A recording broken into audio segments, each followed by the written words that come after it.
வணக்கம். நீங்கள் மாணிக்கவாசகரை பற்றி படித்திருப்பீங்க. அவர் இயற்றின நூட்கள் மிக எளிமையாக இருக்கும். ஆனால் தேர்வில் அப்படின்னு வரப்போ திருவாசகமா இல்லைன்னா திருப்பாவையா இப்படி கொஞ்சம் குழம்பும். அதை எளிமையாக நினைவில் வைத்துக்கொள்ள ஒரு ஷார்ட்கட்டுன்னு சொல்லலாம். ஃபஸ்ட்டு மாணிக்கவாசகர் இயற்றிய நூட்களை பார்க்கலாம். திருவாசகம், திருக்கோவை, திருவெம்பாவை. திருவாசகம், திருக்கோவை, திருவெம்பாவை.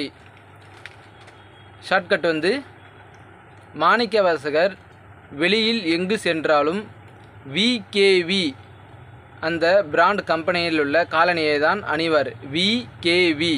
வி திருவாசகம், கே திருக்கோவை, மறுபடியும் வி திருவெம்பாவை. நன்றி.